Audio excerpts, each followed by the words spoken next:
Wonderful. আলু পোস্ত, বিউলির ডাল, বেগুনি, এক্সিলেন্ট, অসাধারণ। গরম গরম বেগুনি, ও হো হো। এগুলো তোমার পছন্দ? ফ্যান্টাস্টিক, এরকম খাবারই তো খেতে চেয়েছিলাম। সবগুলো তরকারি এত ভালো হয়েছে যে খেয়ে আমি উঠতেই পারছিলাম না।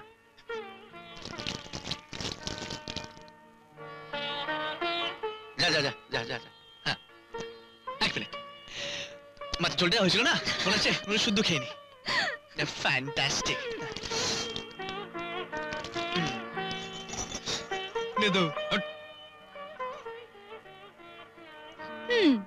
আচ্ছা, সবাই আমার রান্নার আজকে এত প্রশংসা করলো, কই তুমি তো কিছু বলছো না? মানে পটল ভাজাটা দারুণ হয়েছে। পটল ভাজা? স্টুপিড। দাও জল দাও। রান্নার প্রশংসা না করলে জল পাবে না। বেশি প্রশংসা করলে বউরা মাথায় চেপে বসে। আমি তাহলে এখন কোথায় আছি? পায়ে? তুমি এখন আমার বুকে আছো সবচেয়ে ভালো জায়গায়। ঠাকুরপো, আরে নে না, লজ্জা বুঝি এখন। নাও। পিসিমা কি তোর লাগবে? আচ্ছা ঠিক আছে। পর্দা। ও কবিতা, বিয়ের রাতে তোমার বাবা তোমাকে ডেকে নিয়ে গিয়ে যে কথাগুলো বলেছিলেন আমি সব শুনে ফেলেছিলাম। আর তোমার সায় দেওয়াতে সত্যি আমি ভয় পেয়ে গেছিলাম। পর্দা, শুভ দিনে আমি কোনো অশান্তি চাইনি বলেই বাবার কথার কোনো প্রতিবাদ করিনি। তাছাড়া একসঙ্গে থাকার যে এত সুখ, তাও তো তখন বুঝতে পারিনি। এই গরিব পরিবারে তুমি মানিয়ে নিতে পারবে কিনা সেটা নিয়েও আমার খুব দুর্ভাবনা ছিল। আজ আমার সেই ভাবনা দূর হয়ে গেছে। তোমার মতন বউ পাওয়া যে কোনো পরিবারের ভাগ্যের কথা। না পর্দা, এমন একটা পরিবার পাওয়া যে কোনো মেয়ের পক্ষে যে কতটা সৌভাগ্যের সে শুধু আমিই বুঝতে পারছি।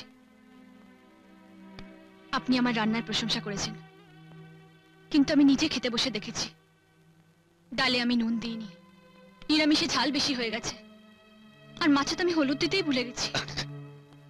কি জানো, মশলা দিয়ে তো সবাই রাঁধতে পারে, সে রান্না খেলে পেট ভরে। তুমি রেঁধেছো মমতা দিয়ে, তোমার রান্না খেয়ে আমাদের মন ভরে গেছে। তাই বুঝি এমন একজন আজকে রান্নার এমন প্রশংসা করেছে যা আজকের মেনুতেই ছিল না? পটল ভাজা। কবিতা রান্না করছে, আর সেই রান্না খেয়ে তোমরা সবাই খুশি হয়েছে। এই কথা শুনতে তোমাকে আমি ডাকিনি আকাশ। আমি তোমাকে ডেকেছি কবিতাকে যাতে রান্না করতে না হয় সেই জন্য, কবিতাকে যাতে ঘরের কাজ করতে না হয় সেই জন্য, তোমাদের ঘরে যাতে দু চারজন কাজের লোক থাকে সেজন্য, রান্নার জন্য আলাদা বাবুর্চি থাকে সেই জন্য। আমি ঠিক বুঝতে পারলাম না। দেখো আকাশ, যতদিন তুমি বিয়ে করনি তুমি দাদার সংসারে ছিলে ঠিকই ছিল। এখন তুমি বিয়ে করেছো, তোমার সংসার হওয়া দরকার, তোমার নিজের সংসার, শুধু তোমার আর কবিতার। সেটা কি করে সম্ভব? আমি ব্যবস্থা করে দেবো, বাড়ি করে দেবো, তোমাদের ফ্যাক্টরি বানিয়ে দেবো। না না, ব্যবস্থা করার কথা বলছি না, কিন্তু দাদাকে ছেড়ে ভাইকে ছেড়ে আলাদা, সেটা কি করে সম্ভব? কেন সম্ভব নয়? নিজের সুখের কথা, ভবিষ্যতের কথা যদি চিন্তা করো তাহলেই সম্ভব। নিজের মতো করে আলাদা করে সংসার করা, নিজের মতো স্বাধীনভাবে থাকা, এর আনন্দই আলাদা। আপনি গুরুজন, আপনাকে আমার কিছুই বলার নেই। তবে এইটুকু বলতে পারি যে আমার সুখেরও অভাব নেই, আনন্দেরও অভাব নেই। আমার দরিদ্র দাদা দিন রাত অনেক পরিশ্রম করেছেন, নিজে অনেক কষ্ট সহ্য করেছেন, কিন্তু আমাদের কোনো কষ্ট পেতে দেননি। বাবা মা মরার তিনটে ভাইকে বাবার চেয়েও বেশি স্নেহ মমতা দিয়ে মানুষ করে তুলেছেন। কি করেছে তা তো দেখতেই পাচ্ছি। কোনো দু ভাইকে তবু তো লেখাপড়া শিখেছে, তোমাকে তো তাও শেখায়। শেখাইনি না, আমি নিজে লেখাপড়া শিখতে চাইনি। তিনটে ভাইকে লেখাপড়া করাতে যে তাদের কত কষ্ট হতো তা আমি নিজের চোখে দেখেছি। আর সেই কষ্ট কমাতে আমি স্কুলের পরীক্ষায় বছরের পর বছর ফেল করেছি, যাতে স্কুল থেকে আমাকে তাড়িয়ে দেয়। দাদার ধারণা হয় লেখাপড়া আমার দ্বারা হবে না। তোমার অন্য ভাইরা তোমার মতো বোকামি করেনি, তারা তাদের ভবিষ্যৎ ঠিকই করে নিয়েছে। এরপর দেখবে চাকরি করে বিয়ে করে তারা। না না না, তা হবে না। কারণ একজন আরেকজনের প্রতি দায়িত্ব পালন করতে শিখেছি আমরা। স্বাধীনতার নাম করে দায়িত্বহীন না হয়ে মিলেমিশে এক পরিবারে থাকা যে কি সুবিধে সেটা আমরা জানি। আমরা ভাইরা কোনোদিনও সংসার ভেঙে আলাদা হব না, বরং এই সংসারটাকে সোনার সংসার গড়ে দাদা স্নেহের প্রতিদান দেব আমরা। আর এই আমাদের মধ্যে আপনার কবিতাও একজন। নমস্কার। চলো।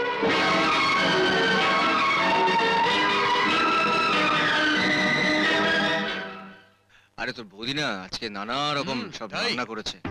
ওই- এই দাঁড়া না, আরে শোন না, দাঁড়া না। আরে যাচ্ছি স্টেশন, এরকম একটা ব্রেক করছে ইঞ্জিন থেকে। থামিয়ে দিলি কেন বলতো? আচ্ছা চন্দ্র, একটা কথা বলো তো, কি? তোমার এই সব কথার মধ্যে এই ট্রেনের এফেক্টটা আসে কেন? জন্মস্থানে প্রতি টান। আমার জন্ম না স্টেশনে, জানিস, ট্রেনের মধ্যে।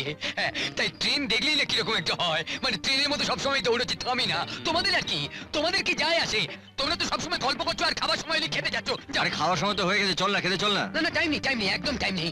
আমাকে এখন সাধু সঙ্গ করতে যেতে হবে, বুঝলি? সাধুর কাছে যাবি কেন? কেন? জ্ঞান লাভ। ওরে, তোদের মতো জীবন কাটালে না আমার জীবনটা একেবারে বৃথা চলে যাবে। হ্যাঁ, দাদা দাদা দাদা, বৌদি কি রান্না করেছে? বাপ রে বাপ, ওই চিকেন বিরিয়ানি, ওই যে বল না কি বলে, চিকেন তন্দুরি, আচ্ছা। ওই ফিশ ফ্রাই, আর পাশে একটু চল, তাহলে চল। বলছিলাম কি, বলছি ওই এত সব রান্না হয়েছে, ভালো ভালো। হ্যাঁ, এত সব রান্না হয়েছে, কিন্তু তুমি যাও সাধুর কাছে যাও, আমরা চলে না, না, না, কে বলো টাইম নেই, কে বলছে? ওরে, ভরা পেটে না জ্ঞান লাভ ভালো হয়, বুঝলি? ওই ইঞ্জিনে ডিজেল দিলে না ইঞ্জিন ভালো চলে। না, তোমার ইঞ্জিনে আরে ডিজেল শোন না, যাবে বলছি না। নাকি? না, না, আমার রেডি, সবাই ভেতরে চলো। হ্যাঁ, চলো খেতে চলো। চলো। বলছিলাম কি, খাবার রেডি হয়ে গেছে, ভালো ভালো খাবার, হ্যাঁ। খাবার রেডি। এই, তুমি যাও যাও যাও যাও যাও। আমি যাই। না না না না না, আরে বাপরে মরে যাবো। না না, এ খেতে হয়। একটা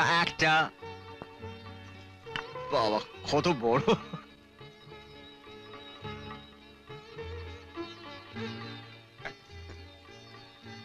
দাও। একটা আরেকটা? ও খিদে পেয়েছে।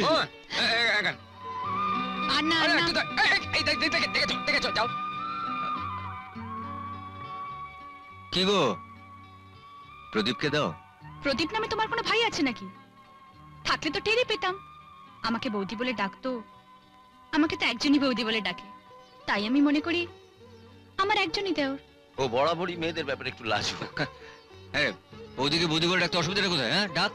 ডাক না, নাহলে পাবি না। ডাক। একই রকম রয়েছে। বৌদি,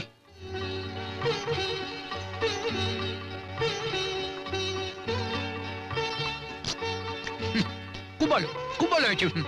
দিন না, দিন, আর একটু দিন না, দিন। এখন তো বৌদি হয়েছো, বাকি কাজটা তোমাকেই করতে হবে। কবিতা, কি কাজ বর্দা? ওর বিয়ে হ্যাঁ, পাত্র আমি দেখে রেখেছি, ওরও পছন্দ। কেনে মেজা বল না। বল না। আমি কি জানি? আমার বন্ধু রমেনের মেয়ে অপর্ণা। অপর্ণা।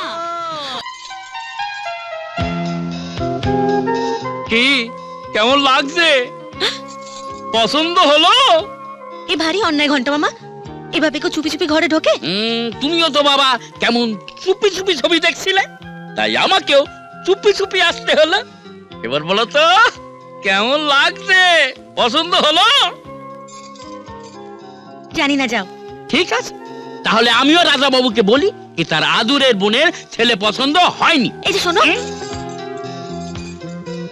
তাহলে আমাদের বোনের অপুকে খুব পছন্দ হয়েছে। আপনার কাছ থেকে খবর পেয়ে বিয়ের পাকা কথা বলতে চলে এলাম রাজাবাবু। খুব ভালো করেছেন। আমাদের একমাত্র ছোট বোনের বিয়ে বলে কথা, যত তাড়াতাড়ি শুভ কাজ সুসম্পূর্ণ হয় ততই মঙ্গল।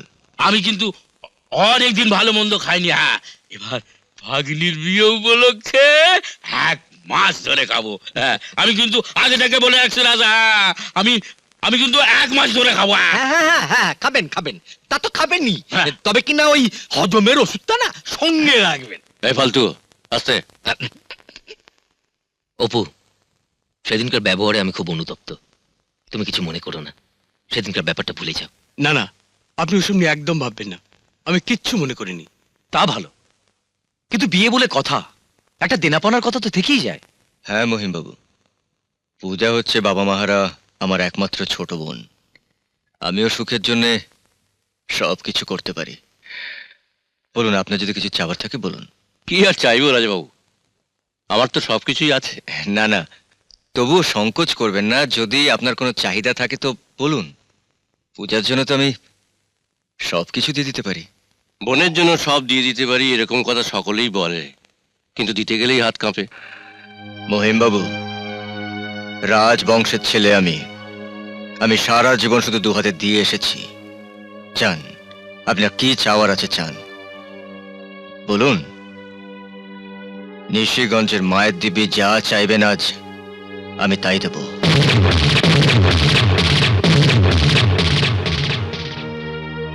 আপনার বয়স অল্প রাজাবাবু, রক্ত গরম।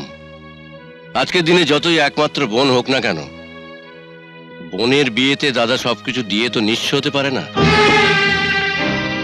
আজকের দিনে দাদারা তার বোনের জন্য কি করে আমি তা জানি না, তবে আমার বোনের সুখের জন্যে আমি তাকে সব কিছু দিতে পারি। তাই নাকি? তা দিন, আপনার সমস্ত সম্পত্তি লিখে দিন। কি পারবেন তো রাজাবাবু, আপনার স্থাবর অস্থাবর সমস্ত সম্পত্তি লিখে দিতে?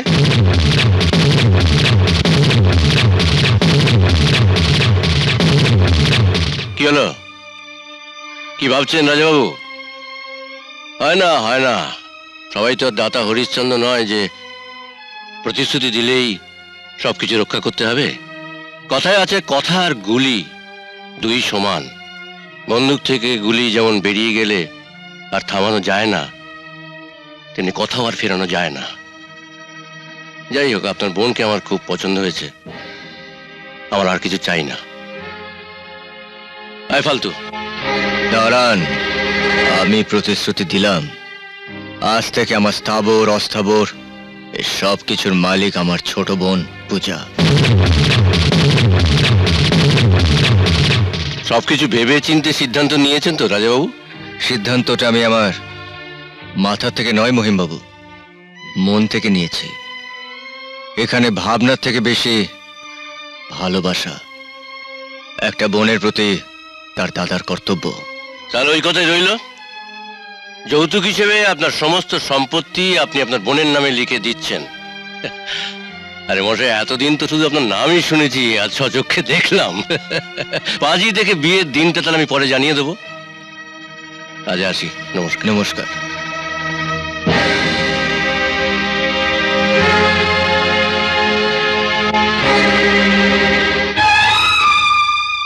অসম্ভব, এই বিয়েতে আমি রাজি নই। এসব তুই কি বলছিস পূজা? বিয়ের তারিখ পর্যন্ত ঠিক হয়ে গেছে, এখন তুই বলছিস বিয়ে করবি না?